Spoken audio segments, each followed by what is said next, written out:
Okay.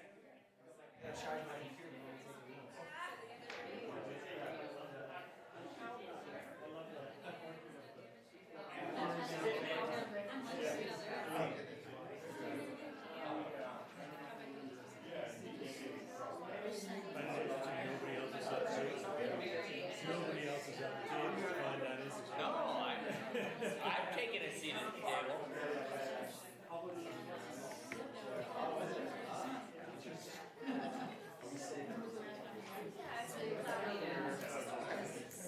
How many people do you use right now?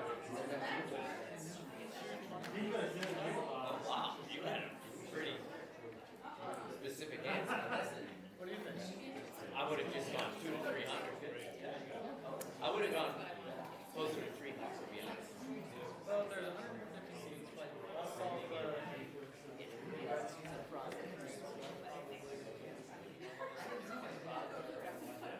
around the outside.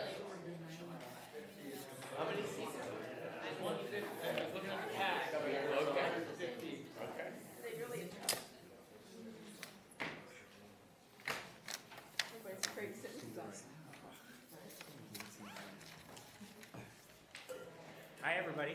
Hi. Welcome. I'm John Copans. I am our facilitator for this evening. I'm also a Montpelier resident. Live up on Cliff Street, so like about a half a block that way, 2 blocks maybe. I got a neighbor from Cliff Street, Mr. Anderson. You guys are all up high. We feel lucky to be on Cliff Street, given what town has been through. I currently work at a bike shop in Burlington, Old Spokes Home, a nonprofit bike shop. But before that, I spent 5 years working for the Vermont Council on Rural Development with Paul Costello. I ran the climate economy programs there. So I think that explains why Paul asked me to be a facilitator. Not so much my bike shop experience and more my VCRD experience. I think Paul teed up pretty well what this evening is about. It's actually, this is a challenging session, I feel like. And here's why I think it's going to be challenging is because we have someone taking notes for us, but what we don't have is like big pads with those notes being visible to everybody.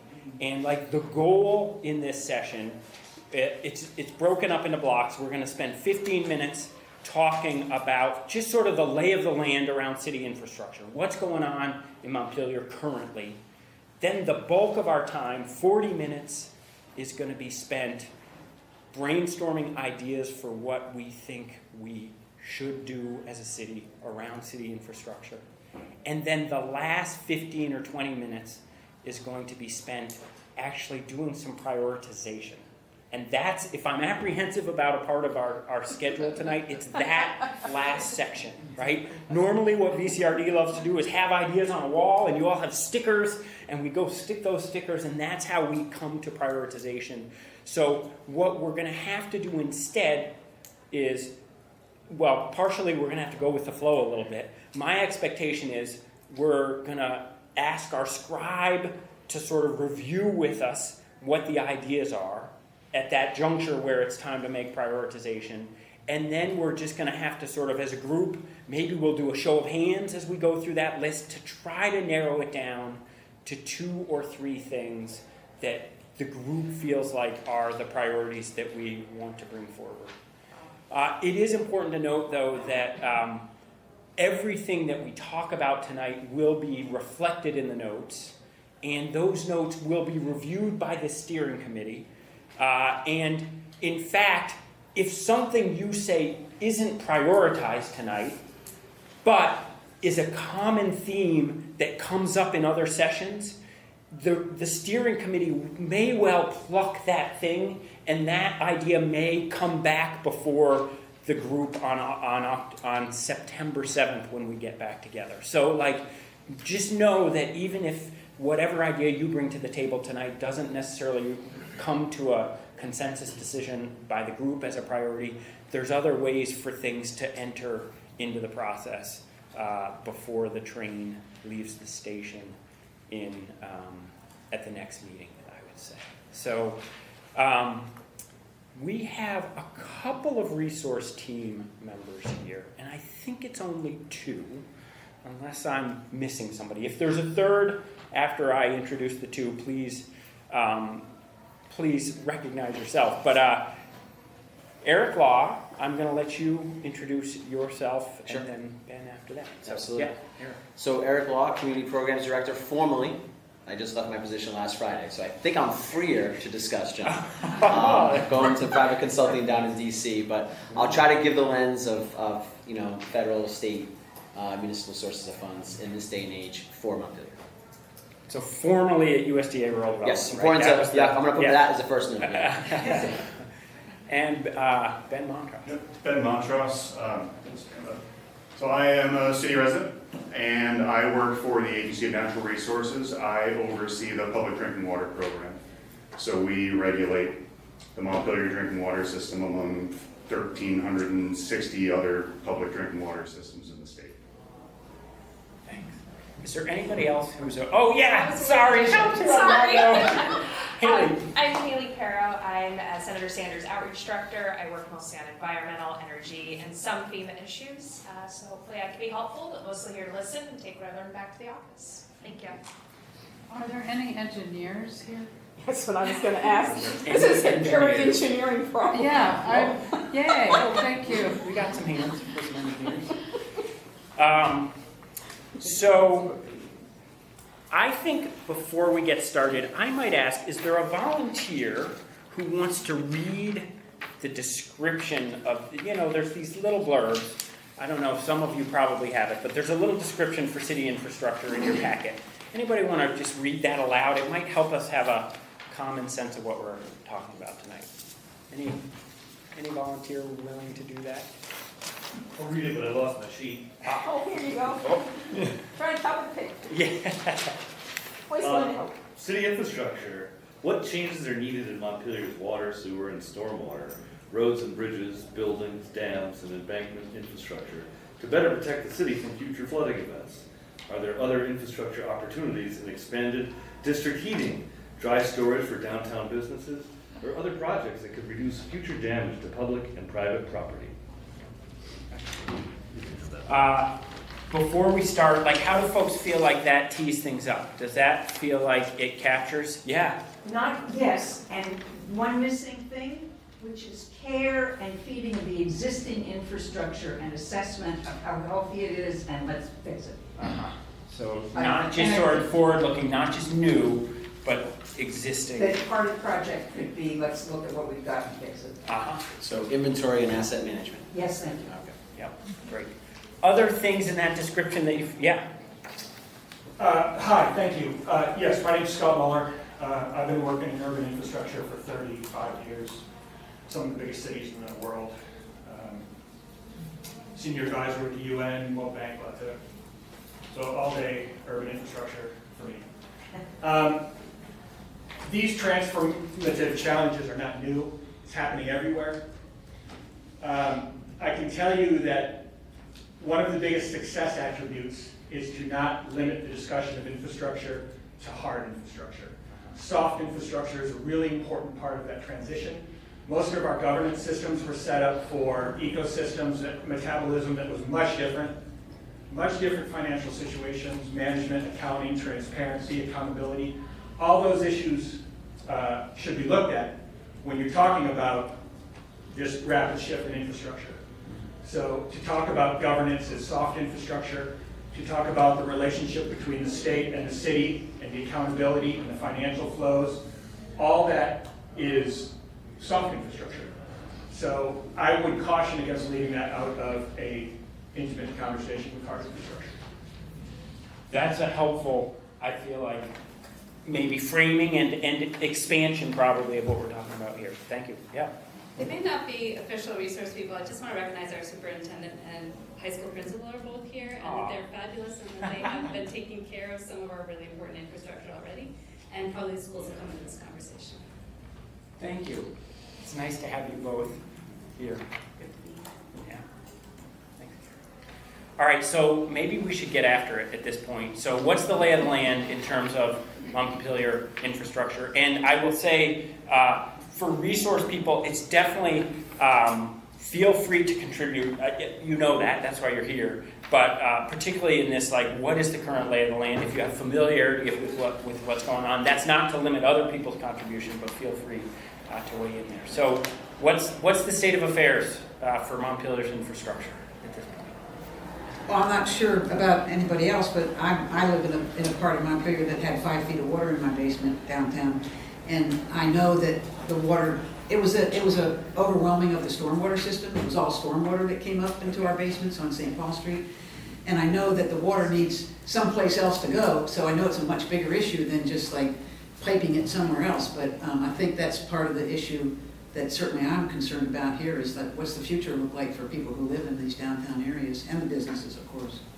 What kind of guarantee or assurance can we get to?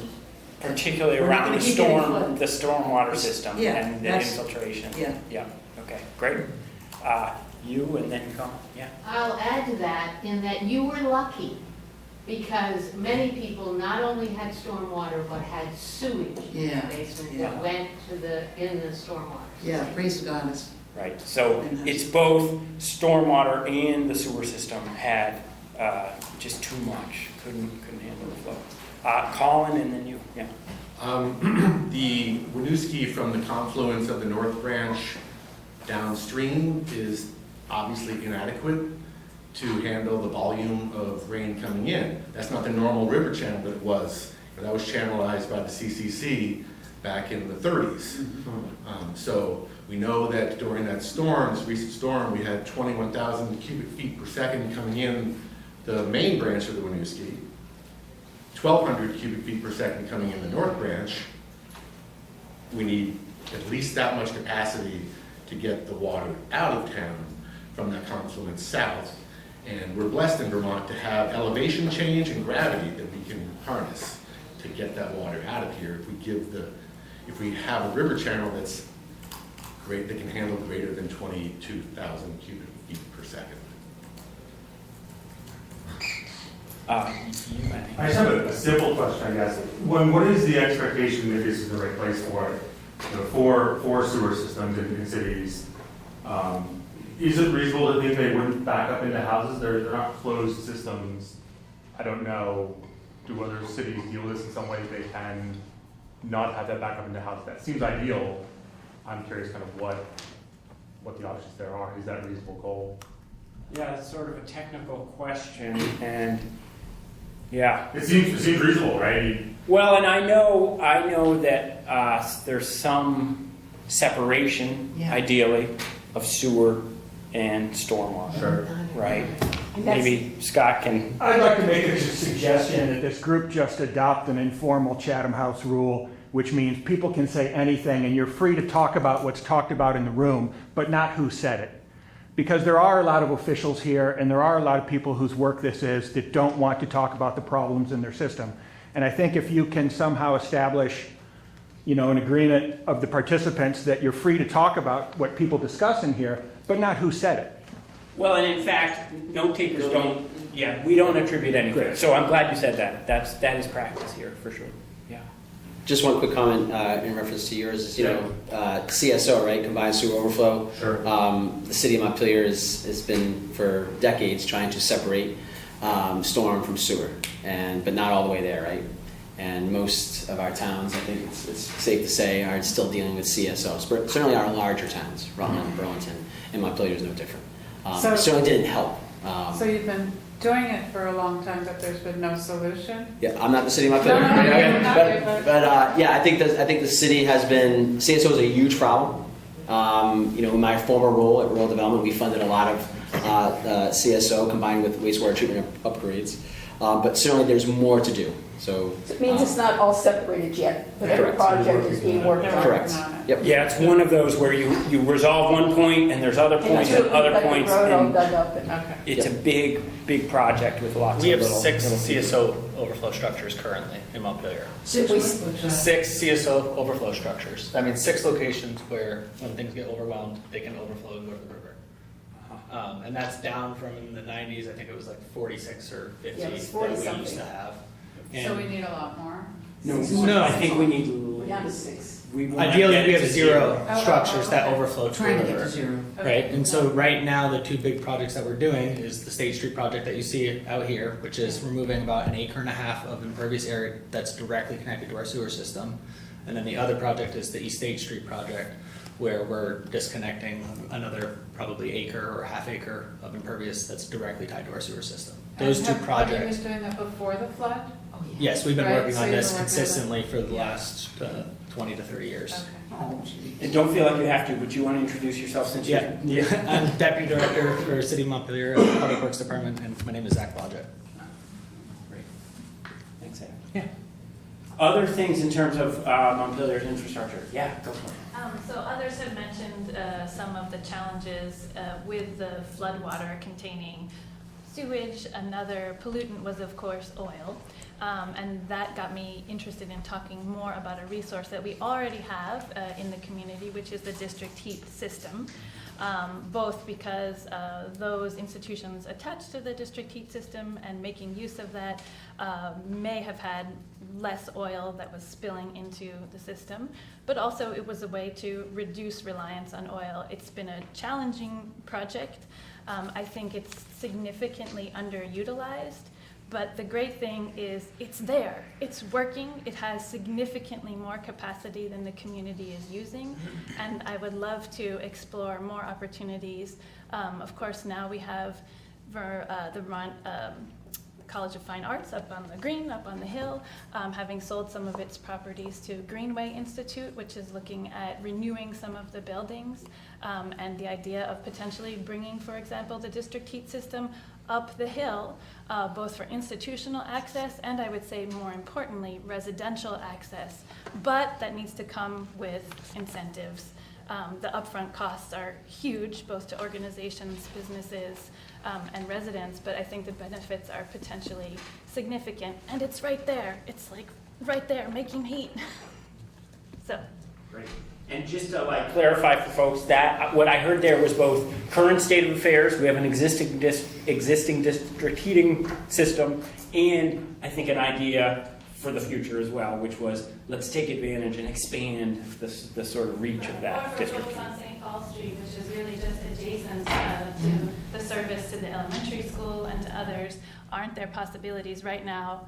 Unfortunately, time is really tight before days get cold, but to incentivize, instead of rapidly replacing oil furnaces, which is probably the most logical and immediate solution, but wouldn't it be ideal if there were ways to tap into that system? Because to my knowledge, it's significantly underutilized. Can I ask, because we're hitting asset classes, I was waiting for the first asset class of district heat. What is the state of district heat now after the storm? Was there any damage to our district heating system as far as we know? Does anyone know that? Yeah, okay. Individually, the core system is okay, but because we took mitigation steps when it was built. But along the way, you have all these pump stations that got flooded at Gotcha. individual sites. And are those pump stations associated with buildings that are being served, or is it? Buildings being served. It's the meter, like most places lost their meters that Okay. run the district heat systems. They Okay. lost all of their internal piping So components. all of what happened at the building? At the essentially. individuals. Yes. Connections. Connection. In the basements? Yes. Yes. Sorry, just for my sake of resiliency, they were damaged, need to be replaced, and aren't operable right now?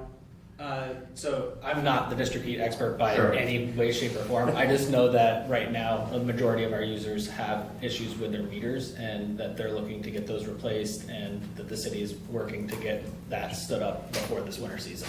The city's in charge of replacing the meters that Yeah. allow for the billing, and the users are forced to essentially just change their circulation pumps, which is something you would have on a regular boiler. So you don't have to replace the boiler, but you have to replace all of your circulation pumps. Are people looking at replacing them up higher? Not in the basements? I work for 3 buildings downtown, one of which is the Kellogg Hubbard Library. We won't be moving them because you could flood 600 times before it would behoove me to pay for the piping and moving it up above, but the controls will be moved up. Yeah, okay. Yes, go. But maybe that's something to put on our list of, even though the building itself in the heating system was improved when we made it, or they thought of flooding, the system isn't. So the system's not working. That's one of the major problems with the state buildings. So we need to look at what could we do to make sure that the things that you've spoken of that aren't working are up higher or something, because those pipes are underground. Well, then there's different categories of stuff, right? What I just heard is there's controls that they're moving up, which I think is much more expensive to replace versus maybe some piping and circulator pumps, which apparently, But yeah. if any of that stuff is done in by the ordinary flood. How do we make it more resilient? Yep. Yeah, got it. I see a hand here. Yeah, thanks. I'm Zach Ford. I'm a resident here in Montpelier, and I really appreciate the comments of my neighbor here talking about our rivers. And I hate to be a contrarian viewpoint here potentially, but I'm not wild about our district heating system, and I am not particularly interested in expanding it. It was placed in an awful location, and is exactly the kind of development that I hope we avoid going forward when we want to look at flushing that water downstream, letting it go out onto its historic floodplain. That heating system, is in all those parking lots, I hope that as a part of this city infrastructure conversation, it's kind of embedded in the description here, but not as explicit as I wish it was. I wish we would also, in this discussion, talk about, or I hope we will talk about, the ways that we can multi-solve by restoring our floodplains, beautifying our city, making Montpelier face the river for the first time and take advantage of this amazing location at the confluence of two beautiful rivers that typically you can't even see walking around town. And all the things that would do for our economy, not to mention for public health and well-being, on down the list. So I guess just to put in the plug for really rethinking our connection to the rivers, and then from there zooming out and seeing how that can benefit so many other aspects of our town. A lot more to say there, but. All right, and let's just, I think, let's work on we're going to have 15 minutes at the end to do some prioritization. And I think it's appropriate at that point to have a little bit of a debate about ideas that are on the table. I'd ask folks to restrain from that response to specific ideas at this phase and things, if that's okay with folks. And I think we probably should shift. I see another hand, but I think we should start to move more towards just free-flowing ideas about what should we be doing around city infrastructure, because I've got to keep time here and we've got to keep moving. So I see three hands, one there, yeah, Colin, and then, yeah. So a really key piece of infrastructure is the Riceville Dam. Not in Montpelier, but it's created for Montpelier. And it's performed very well over the 100 years, well, not quite 100.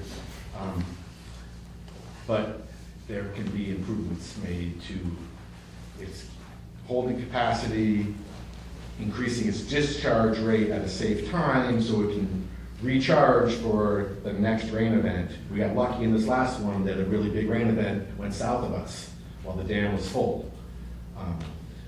So I think we can figure out ways to drain the dam quicker, to be able to handle more rain events as one after the other. So there's an idea, change sort of the operating standards for Riceville to maximize its sort of flood There's some infrastructure control. there in the hydro plant. Aha, as well. So it's not just operating, it's also some. The way you're presenting, it's like the ultimate piece of infrastructure, almost. The way I think, yeah, okay. Yeah. To be debated, but yeah. Yeah, Scott, I think you said your name was? Please, thank you. Transportation. So at the mouth of the North Branch where the Shell station is, if you look at that from above, that's all fill. And it looks kind of ridiculous, and it's where the river pounds into, and it starts backing up the Winooski there when it comes out. It brings up the conversation of the Strode, right? The tension all along the street there of the street and the road and the speedometer and the commercial versus the residential coming into town. So if you're talking about that river going back to its natural course and being able to handle higher volumes of water, you have to have a conversation about where to get off the interstate and come into Montpelier. this is all blue sky ideas, so I'm not holding back, but it looks ridiculous as a planner from above, putting gas stations right at the mouth of the river there. It's absurd. So John, we're getting some good asset classes now, like district heat, the Wastewater dam, transportation corridors. Maybe you want to hit on schools a little bit? Yeah, was there a hand over there, or? Not my hand. I was raising your hand further. All right, we'll keep Think about it. Think about it.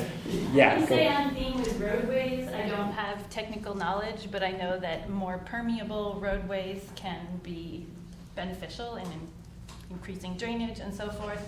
I also know that maintaining typical asphalt roads in Vermont is basically a disaster. As we all know, it's a real challenge.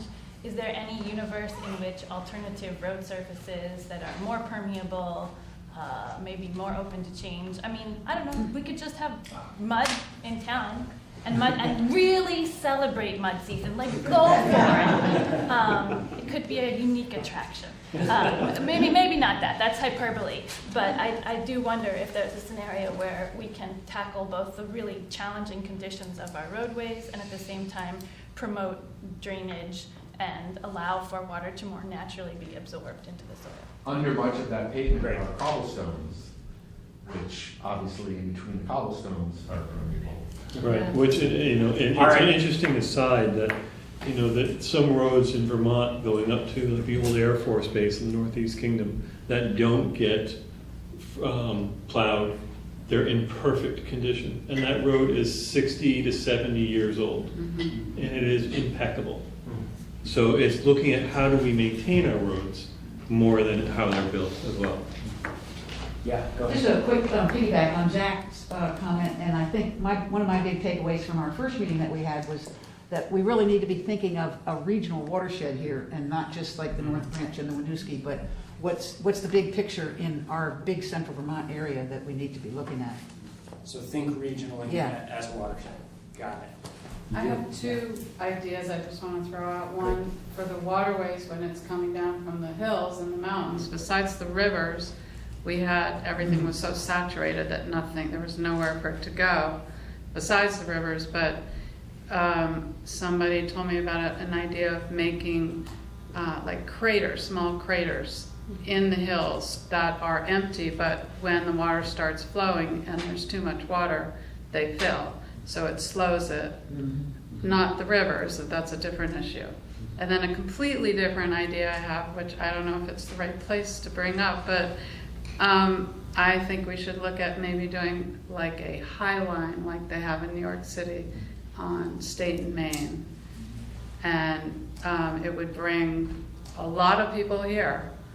People, and then underneath have pop-ups or parking or water running, the rivers running through it that we can look at and make the town more beautiful and have the river, So elevate at the downtown level, somehow bring it up. And people have create talked about, space. filling it up and having the second floors be the level, but I think a highline idea would work. What is the highline? The highline is in Manhattan on the railroad bed. They've turned it into a walkway, a greenway. And then all these stores and restaurants have popped up around it. It was an quite old wonderful. raised railroad that they just transformed into sort of a walkable, usable public space. Did they raise everything else so to make the stores look? No. No, that's what's interesting about the Highline is you're sort of like... You're up there, but the stores are still vulnerable.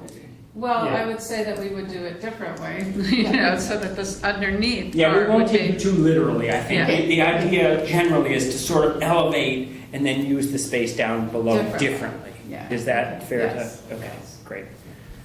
Go ahead. Thank you. Yeah. I think building on sort of the same ideas around the plan and the analogy of the highway and where you got the highway, I think 84% of downtown Montpelier is parking lots, including right up to the waterway on both sides. I think the gas station on one side and the parking lot right on the other, right? There's an immense amount of land we've capped and made it so water can't go into that land right in the floodway. that water could be there, housing could be there, green space could be there. There's a lot of opportunities for that space that currently is being used for cars. Well, it used to be used for cars. Recently, it's not used for much anymore, but huge opportunity. Great. Zach, and then Cara. Yeah, amen to that. Yeah. And I wanted to just check in with our note taker for a second, because I was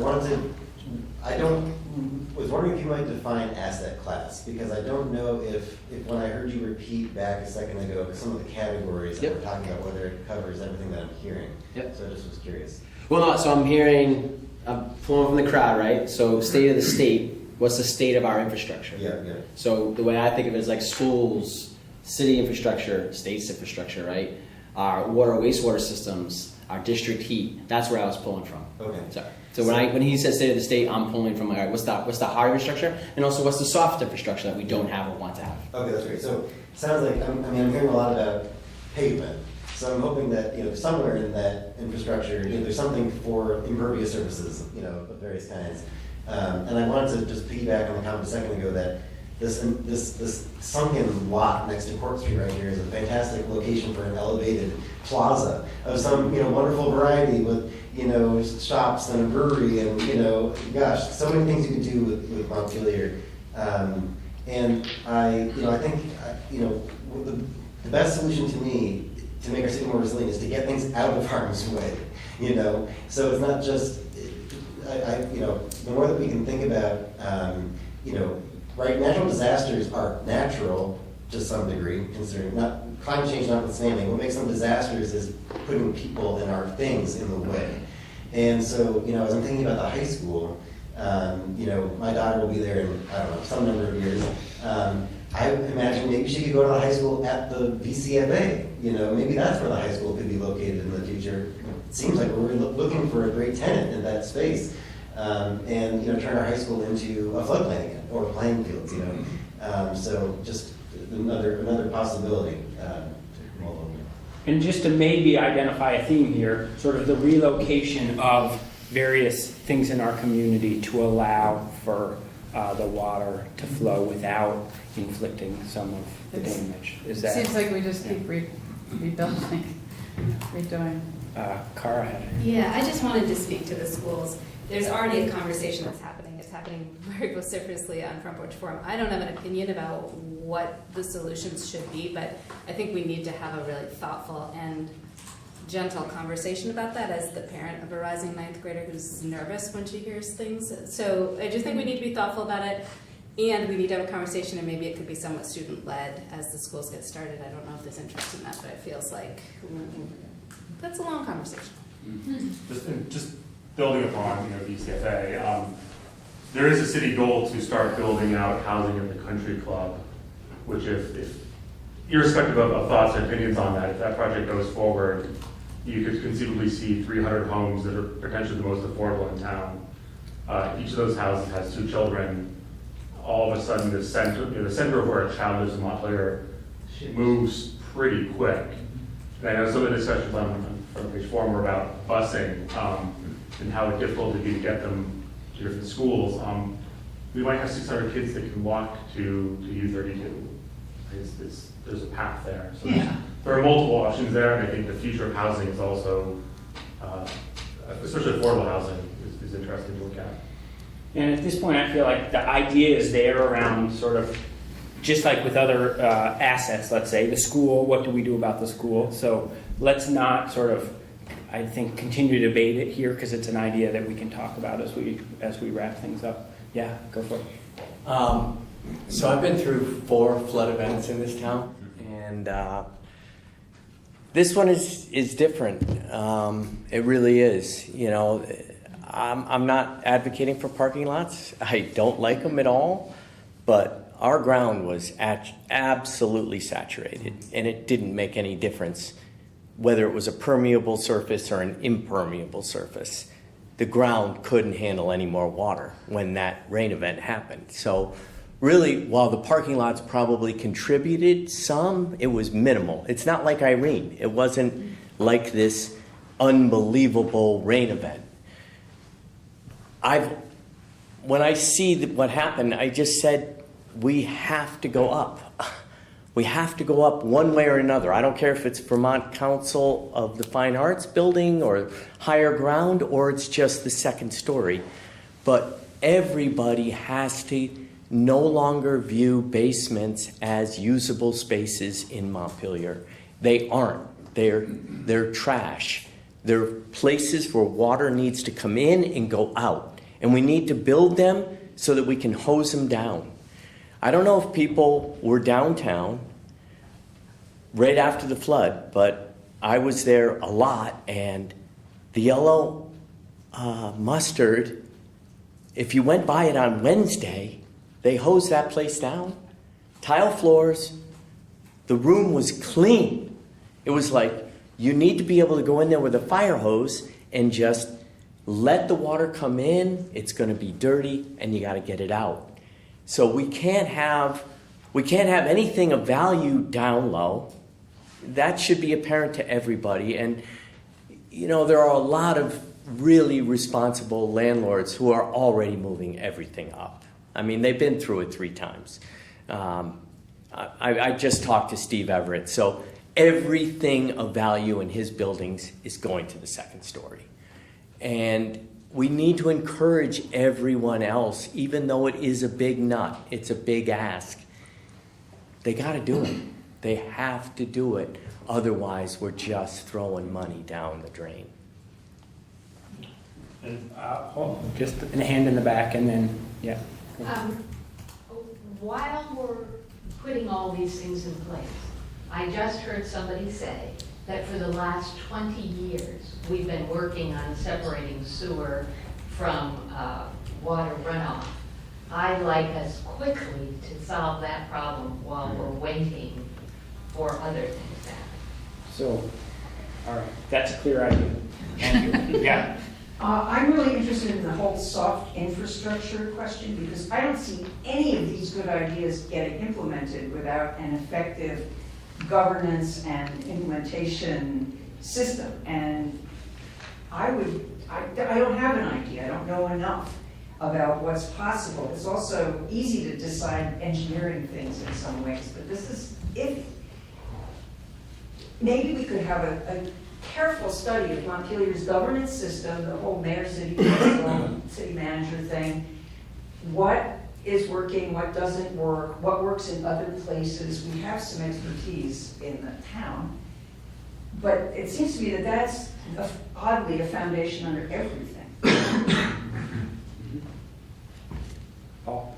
Another idea is buyouts for properties that are in the floodplain. When the city should pursue that. I don't know what sort of money is available from the state or the feds, but I know that Northfield did that very successfully.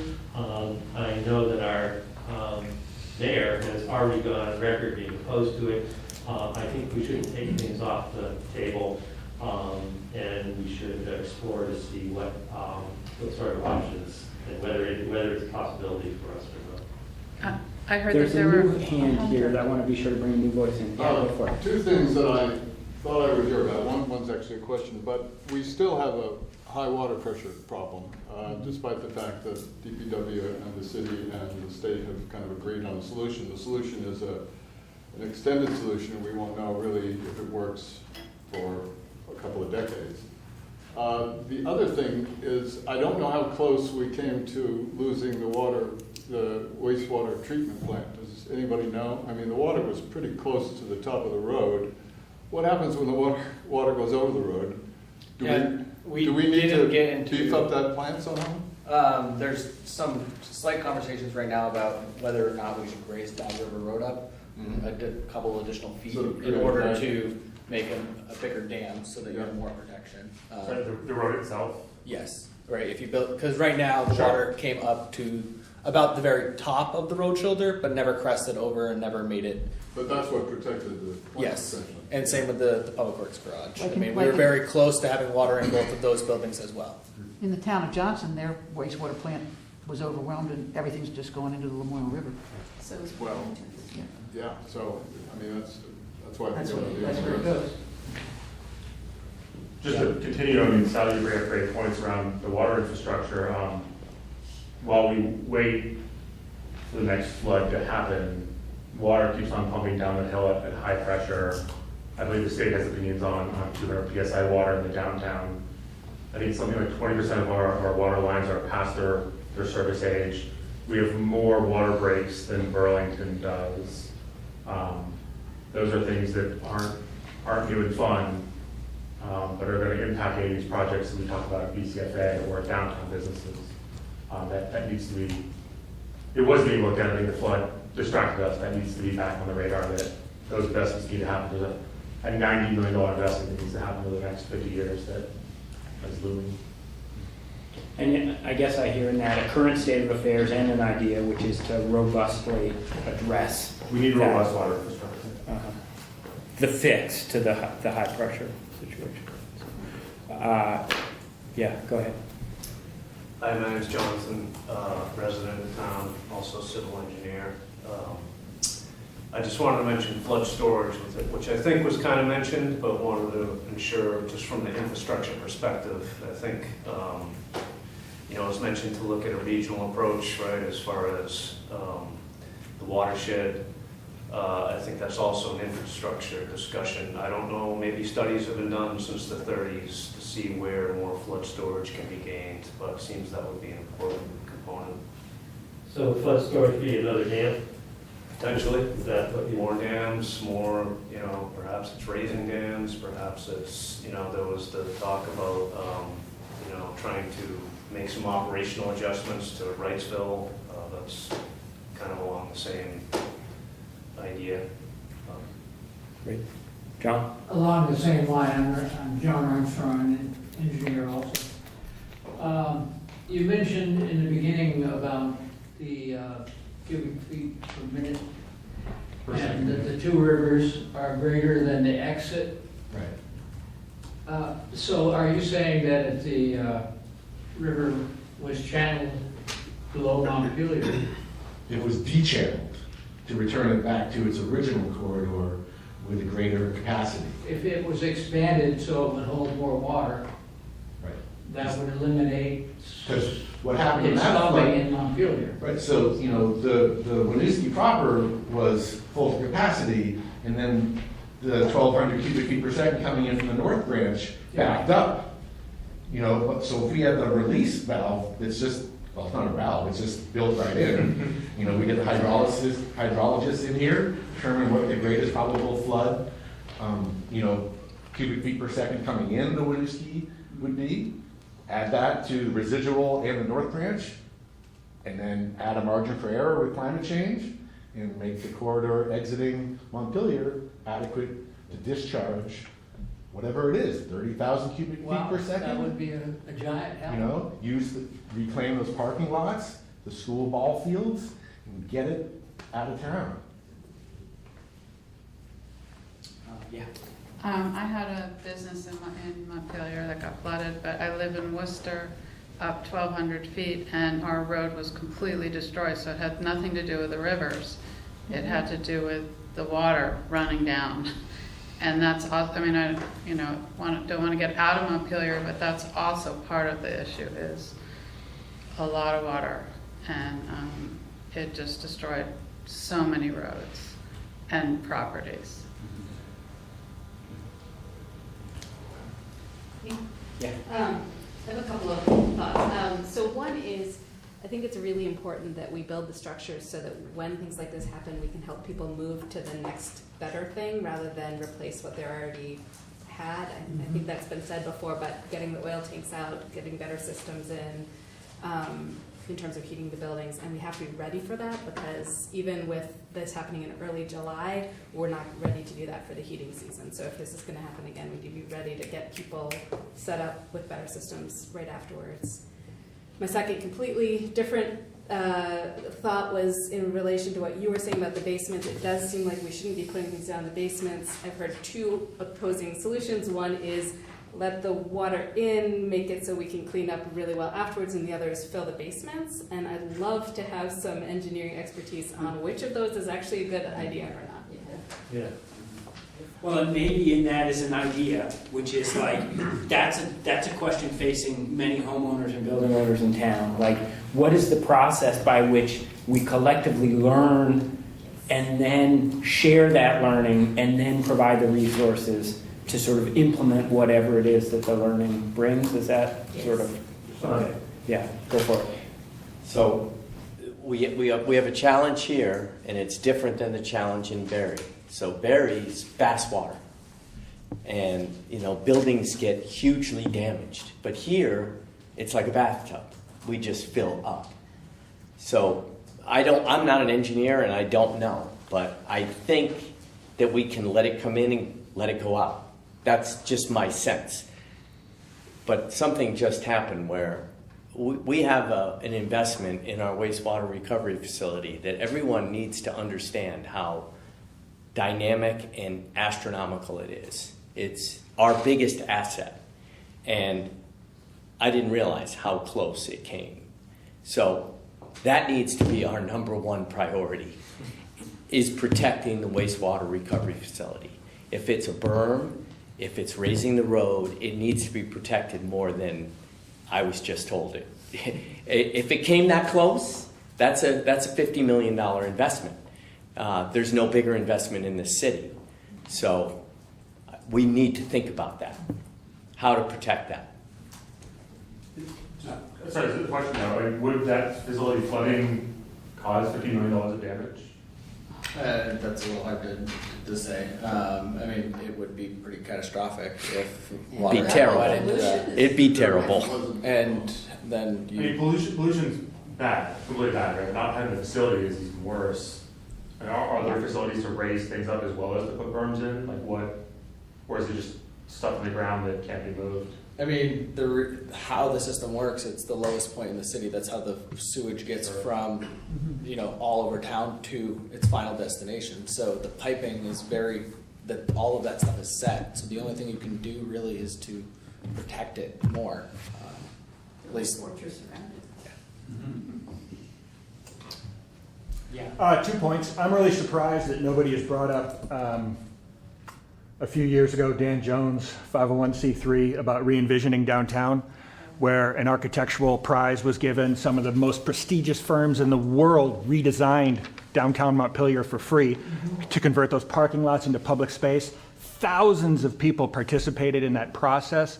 A huge amount of enthusiasm was generated, and then nothing. And all those designs should be revisited because it is a very forward-thinking, cost-effective way to rebuild downtown into public space and improving water. The second quick point is more towards helping steer the direction towards a soft governance conversation. Why didn't those plans go forward? What happened to that? There was no receiving, sort of put that into two hands in the ground. It shows up in schooling, it shows up in the right to housing, it shows up in a lot of aspects of Montpelier that you're feeling.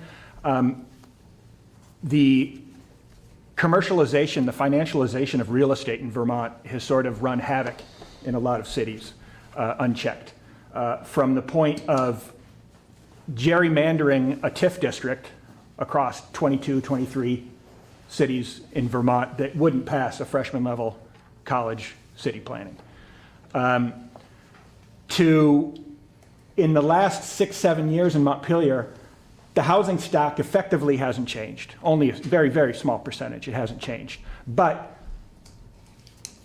the ratio of renters to owners has changed by 30%.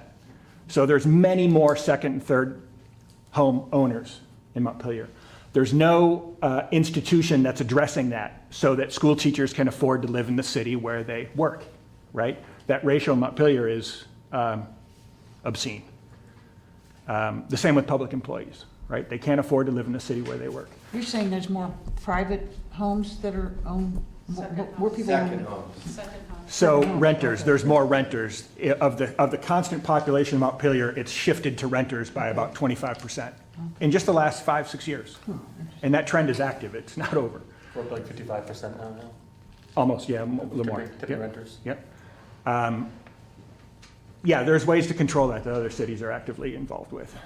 So what you're describing, just to try to Thank encapsulate you. that into an idea, is this is in that soft infrastructure category of sort of having stronger policies that would address those sorts of trends, let's say. I just want to It's a try long to... conversation, but when social norms get regularized, they become institutionalized, and these things become institutions. We don't have institutions yet around this issue of housing, around this issue of transparency and accountability, of ethics and governance, right? A lot of these mistakes we're pointing out, we've been working on these infrastructures for 20, 30 years, or $1 million in legal debt for this failed thing, or and on and on.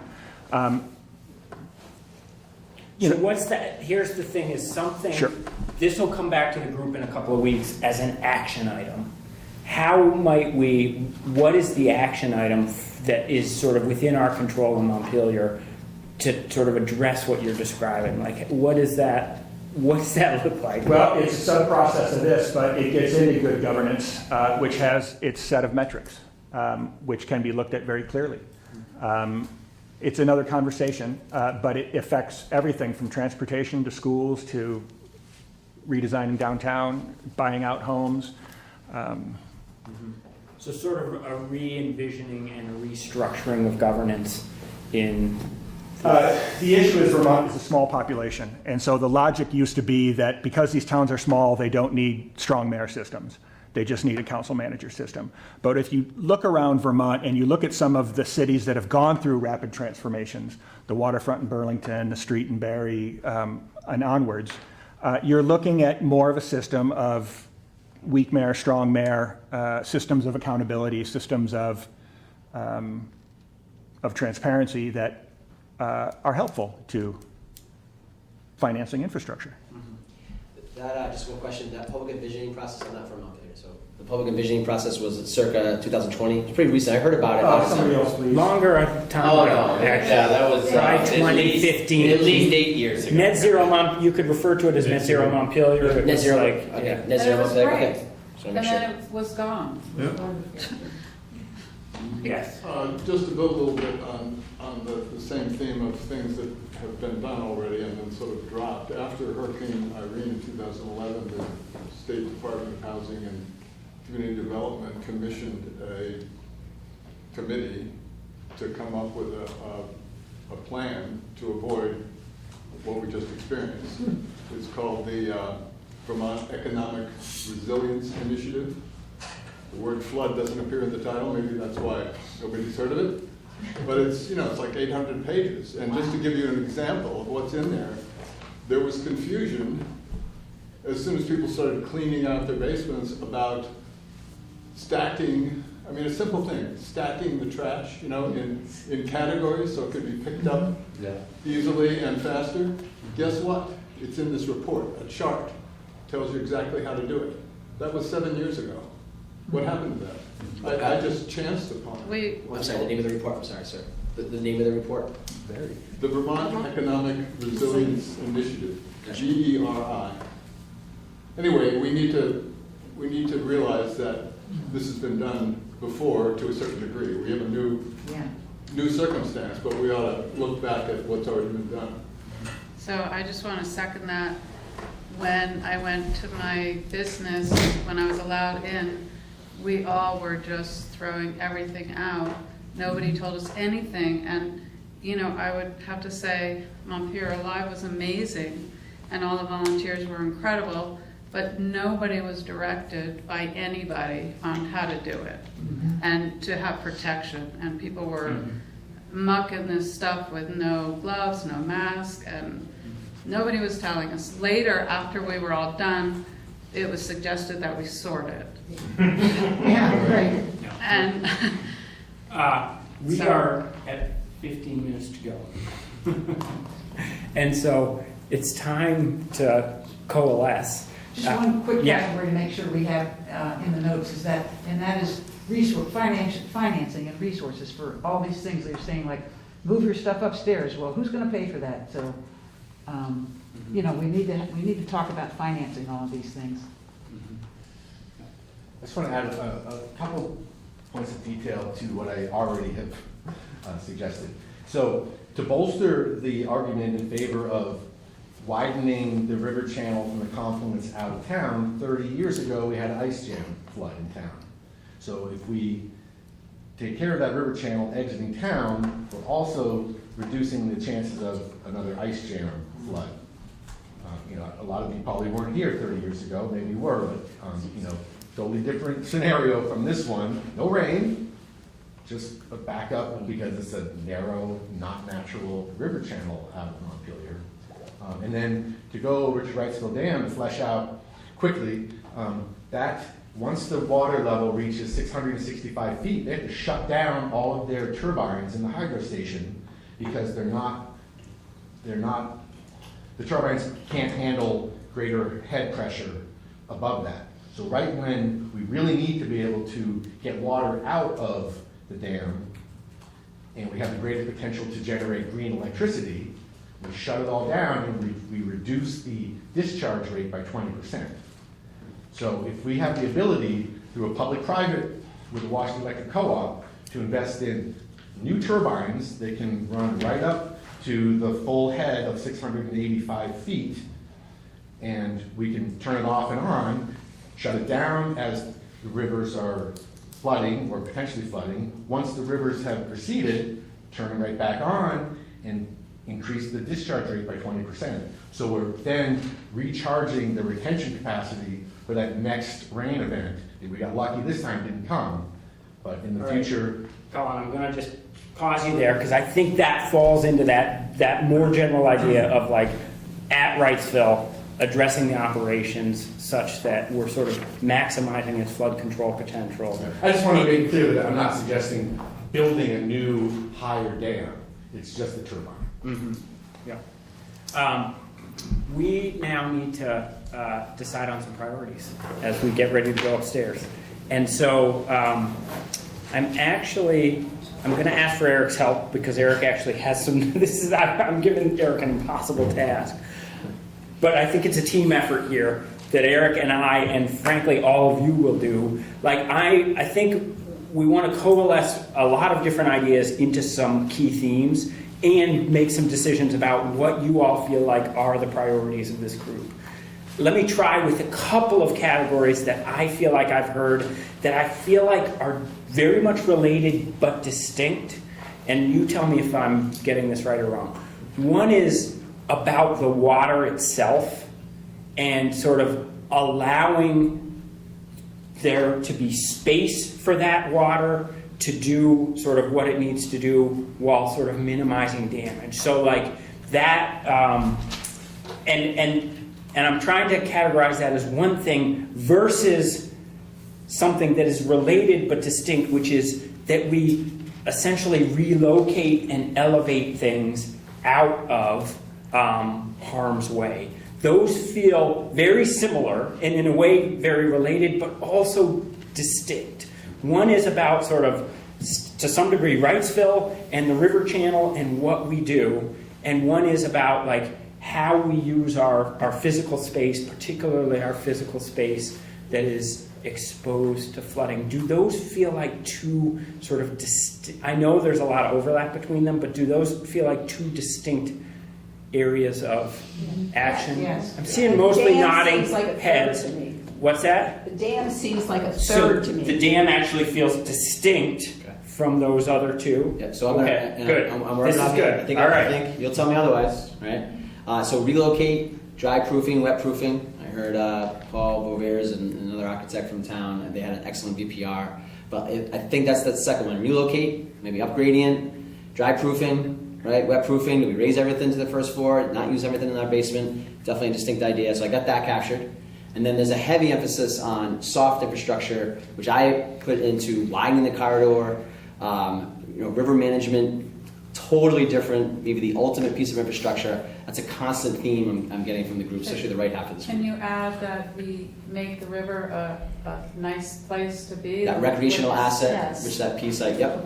Although, can I just say, I think we just merged two different ways of thinking about soft infrastructure, which is, I think you're describing sort of the ecosystem and the waterway, whereas I'm hearing you use the term soft infrastructure to talk about governance. Say green and gray. You can say green infrastructure. So green is actually maybe what you meant by by that second category, and then Whatever makes sense to you. and then I would say another sort of theme we've heard here is this one around soft infrastructure, or we could say governance more simply. Like, do we have the government that can get these things done for us and can lead us through to these new opportunities? So that's, I think, a third is, we would say, governance there. I would agree. And can I also bad for you. Yeah. What's that? I really think our number one priority needs to be the wastewater recovery facility. That was going to be I the mean, fourth one. it needs to be number one. And it's not because of anything other than the amount of we have invested in this facility and how close it came to catastrophic consequence. Not only the federal government's invested over $35 I know, and we want them to invest more.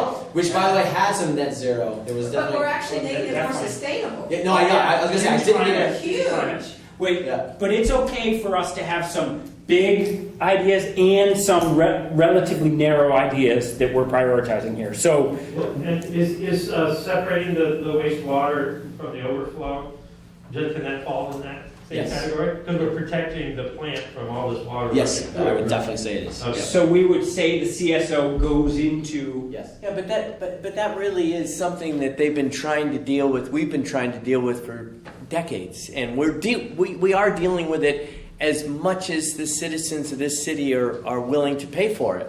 I mean, we're all paying a huge ticket for this. So we all have to recognize that there's bills to be paid for separating stormwater from our sewage system. And maybe it's priority for how you spend your money. I agree. I couldn't agree more. I would prioritize it, but that's been a discussion that's been going on in the city for 30, 40 years. I mean, I will say, it seems to me there's two distinct things here. Totally. One is protecting the wastewater plant, and the CSO, the separation of stormwater. And so, but I'll look to you all, because if you merge them to some degree, they get a little bit less impactful. Whereas if you call them out as individual ones, so like, do you all, show of hands, who thinks those should be one topic? Raise your hand. Who thinks that you want to consider them as two distinct things? Okay, so that's pretty clear that we would list the CSO separation. I'm not sure if I'm even saying that. CSO is already it's ongoing, right? Right. Yeah, it is. It is ongoing, but you all could decide here that it's really important that we do it quicker. You could say that tonight. You could say that belongs at the top of our list, the separation.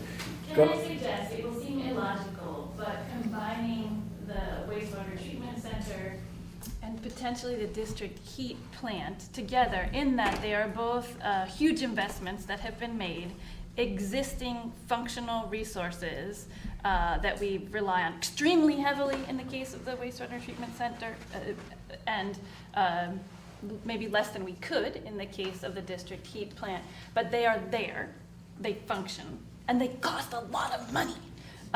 So can we look at these as existing resources that we both need to examine, protect, utilize, care for? I mean, I think the answer is you can. You can do whatever you want. Strategically, my advice to you all is that, again, you lose some impact if you lump those things. So like district heating is a standalone thing, and I think we should sort of entertain that as it's up to you. But it should go on the list for you all. The district heat infrastructure is owned by the state, not the city. Not like that, but it worked. It is not vulnerable. The waste treatment plant was vulnerable. The district D location is not vulnerable. Well, okay. Let's not. All right, we actually. What am I missing for ideas? Go ahead. We're missing, can we look at the plans that all those people who are very talented did for the town? So let's just say bring back net zero Montpelier plan. Yeah. That's its own. And I would say it's different from governance a little bit. Like I heard that pretty, at least my ears were hearing, revisiting good planning that's already happened. And that, it looks like it took a couple of forms here. Along with the net zero. I mean, there's like, So that's sort of a category, it's not just net zero, but other good plans that have happened for Montpelier. I think there's also a downtown resiliency as well for the architecture downtown, the resiliency in reutilizing the utilities that are connected, and how do we change that? That's an immediate thing right now, as the buildings are being restructured. How do we fix that? I mean, it goes into the, yellow mustard, flooded, but they hosed it out because it has a concrete slab. They filled their basement already, or they didn't have one. Getting rid of those stone foundations, bringing utilities up, I think that's part of downtown resiliency, and that's not on the list. Well, I think it is in that we kind of lumped it into the relocate, which we also included dry proofing and wet proofing. So maybe we're guilty of lumping, and you would say those I think should be. it's a totally separate thing, because I think that has to do with city planning and zoning and approvals as things get built, not the city being, not the actual function of doing it. Okay. And so I would say that's part Do of the folks governance. agree that that should be its own distinct idea that you all consider? We actually have to get to voting on this. What's the idea? Just say it. The idea is essentially through code to require people to rebuild in a more robust way so that the water doesn't inflict the same. We already have that. Yeah, we actually do. You can't build new without raising up. And you can't do substantial improvements without. So that's all places, there's not a movement towards it, and I think back to, net zero, the longer strategic vision is still a unique thing. That could be district key for zoning, but where are we going in 50 years was what that was about. Snap your fingers and change downtown in a decade, but longer term, what governments do we need to have that bigger vision, to have a resilient downtown that looks like one of those huge ideas? Does code, just for clarification, does code hit rebuild? New build, yes. Does it hit rebuild though? Yes. Code? Yes. Okay. Totally. Okay. I forget the name of it. South River. What is the city regs?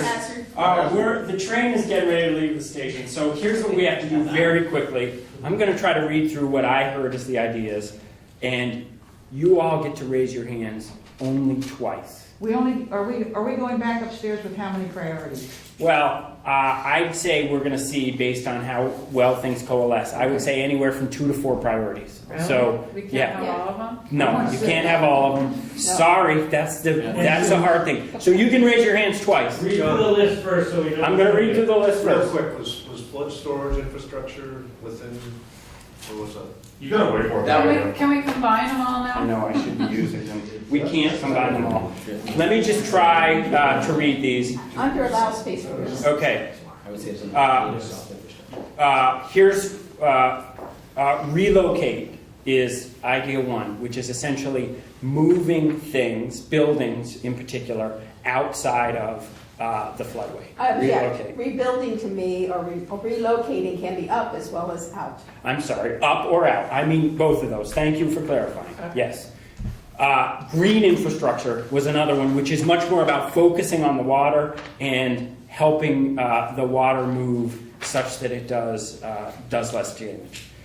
Governance is a third. I think we've sort of talked about that. Wastewater plant protection is its own.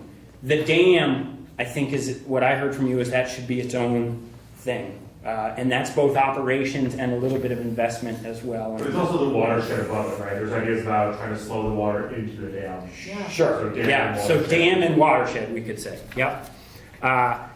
CSO separation, district heating, and net zero Montpelier and other sort of visions for the future.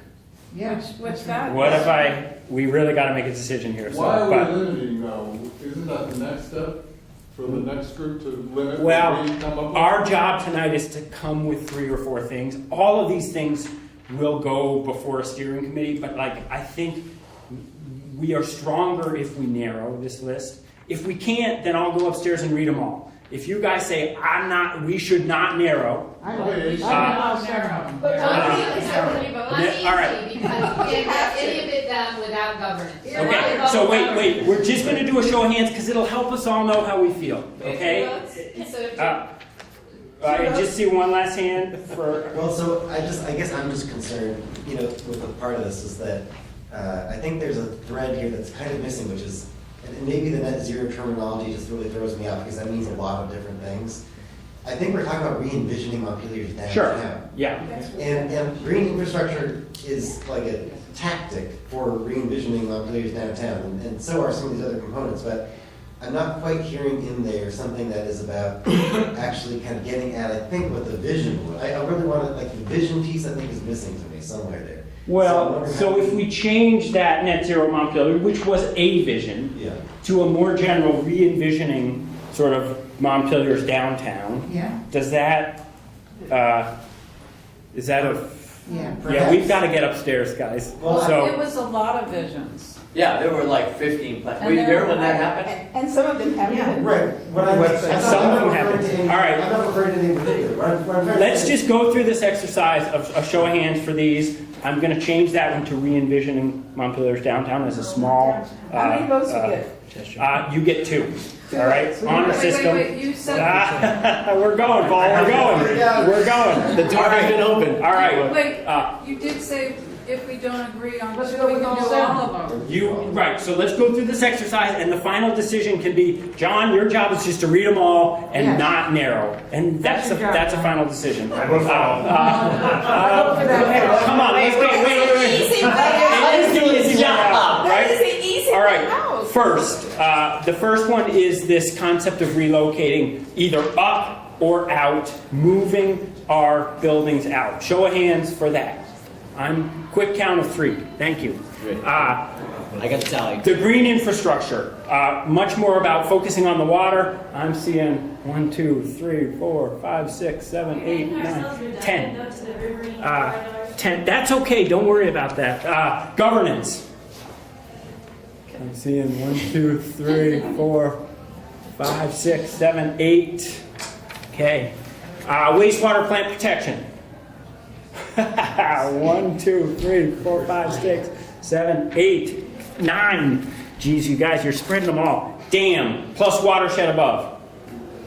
1, 2, 3, 4, 5, 6, 7. I'm only using my CSO separation as like an immediate, like moving ahead on the list.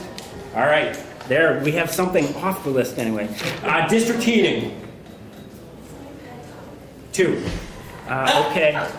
And re-envisioning Montpelier and the downtown. Let's see. Maya, you voted 5 times. I know. Hang on a second. I said the honest word. 1, 2, 3. $1. All right, so here, I guess here's what I'm hearing, which is we have, we have the water infrastructure, governance, wastewater plant protection, the dam and the watershed above, and the re-envisioning downtown as 5 clear things that got over 5 votes. Everything else really didn't get to that point. You'll still put all 7. They will all go on the list. And it sounds like protecting the wastewater plant is low-hanging fruit. I mean, it's ground. Well, it's however many feet they determine are needed to raise the height of that road to increase the dam. We could repurpose. Low-hanging fruit is good. It's not a priority. It won't be Low-hanging fruit is good if it's there. And what you've done is you've elevated it in the public Ask, and $10, how would you spend it? Make it funny. We're gonna take out.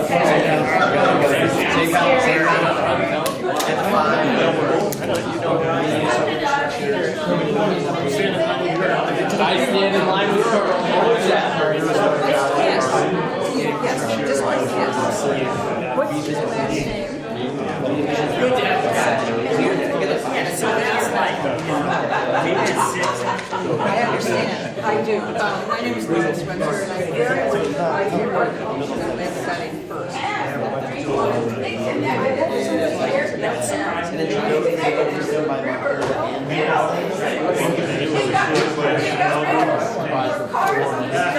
Well, I'm very grateful.